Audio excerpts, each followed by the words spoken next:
Naam, ni wasaa mwingine tena tumekutana ana kwa ana, ndugu mtazamaji wa kipindi chako pendwa kabisa cha The Love Bite,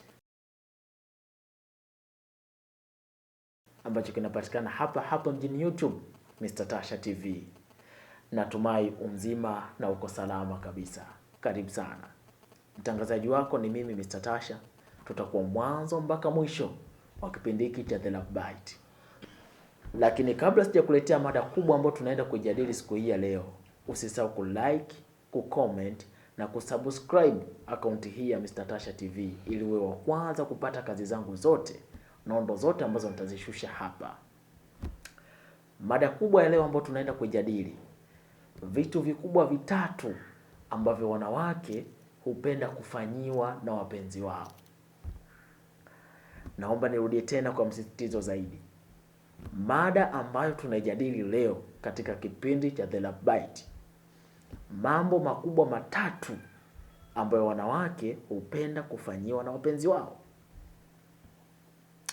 Jambo la kwanza, wanawake wengi hupenda kupanuliwa na wapenzi wao. Lakini jambo la pili, wanawake wengi hupenda kutiwa na wapenzi wao.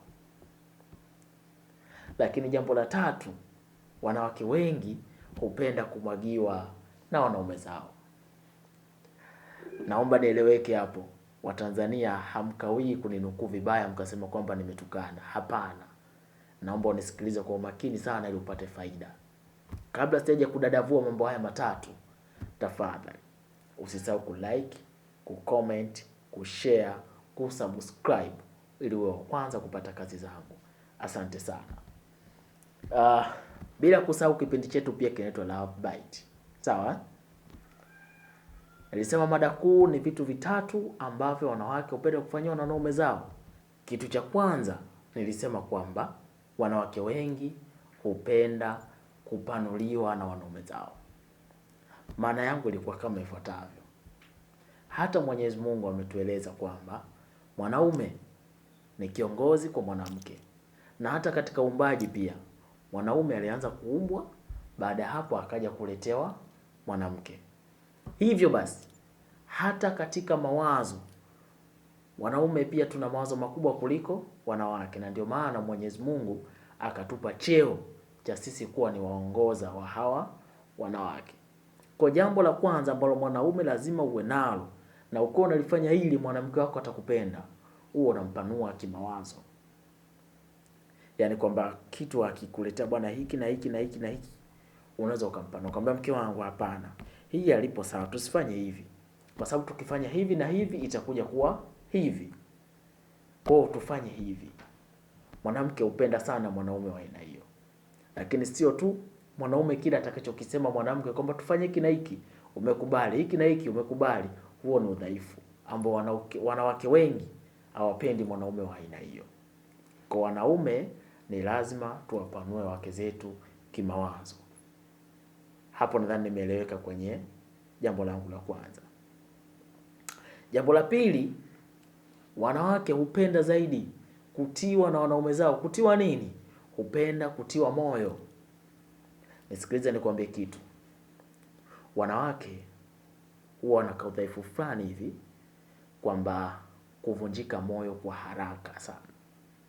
Pindi akikutana na magumu, basi ni mtu ambaye anakata tamaa kwa haraka sana.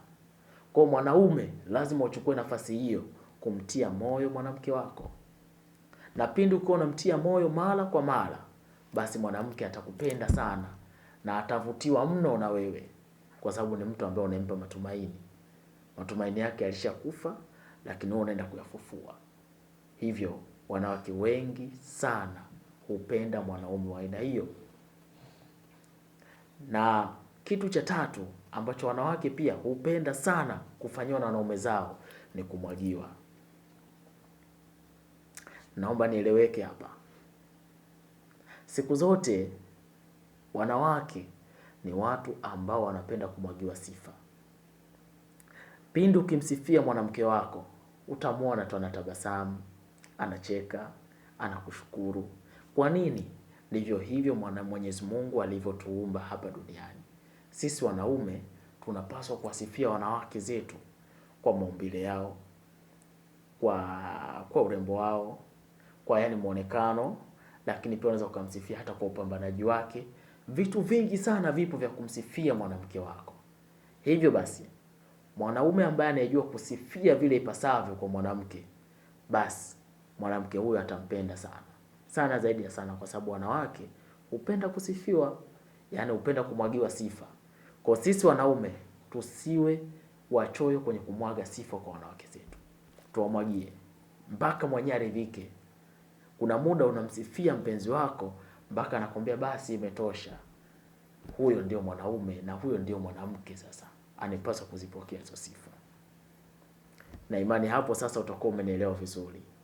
Inawezekana pale mwanzo nilipoanza ukasema mbona Mr. Tasha kama vile ameongea matusi. Hapana. Maana yangu kubwa ilikuwa ni hiyo.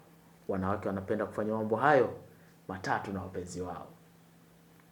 La kwanza kupanuliwa kimawazo, ya pili kutiwa moyo, ya tatu kumwagiwa sifa. Pindi mwanaume ukifanya hivi vitu, basi wanawake wengi sana watakupenda. Nikukumbushe tu, hiki ni kipindi chako pendwa kabisa kinaitwa The Love Bite, ambacho kinapatikana hapa YouTube ya Mr. Tasha TV. Lakini pia na kuomba kwa support yako unisubscribe katika akaunti ya Mr. Tasha TV, lakini pia usahau kucomment, kulike na kushare pia. Utakuwa umetisha sana na nakupa saluti nyingi sana kwa upande wako. Au vipi? Lakini pia nyuma ya mitambo pale niko na ndugu yangu anaitwa Jafizo FX. Huyu ni mwamba kabisa, ni editor wangu lakini pia ni cameraman wangu. Lakini pia sitoweza kumsahau mwamba ambaye anafanya sauti yangu iwe clear kabisa. Anaitwa Isote the Ghost. Huyu ni jini kweli kweli. Lakini pia mtu mwingine ambaye ananifanya mimi nitambe na hili ni jeshi langu kubwa sana, anaitwa ndugu yangu Kilambo Kwaju.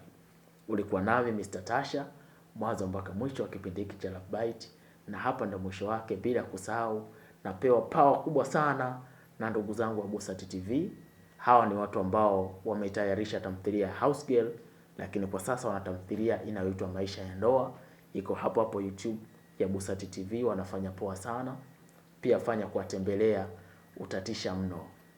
Kama ukihitaji kuifuatilia hiyo channel ya Busati TV, link nimekuwekea hapo chini. Unaweza kwenda kuigusa tu, moja kwa moja itakupeleka kuiangalia tamthilia Maisha ya Ndoa. Hakika ni nzuri na visa na mikasa, usikose. Lakini pia bila ya kusahau, navalishwa na mdada fulani hivi mrembo anaitwa Lina Fashion. Anapatikana pale Tabata. Yeye ndo ananivalisha miwani, nguo zote, saa na kila kitu. Pia ukimhitaji unaweza kwenye comment hapo ukasema kwamba nahitaji mavazi. Anayo ya kike, ya kiume, viatu vya kisasa, miwani ya kisasa, pia saa za kisasa. Ukihitaji shusha comment yako hapo, mimi nitakuunganisha naye. Pia ukipitia kwangu mimi Mr. Tasha, udhamini mimi ni balozi pale, kwa hiyo utapata kwa bei rahisi zaidi. Karibu sana na wapenda, muwe na siku njema.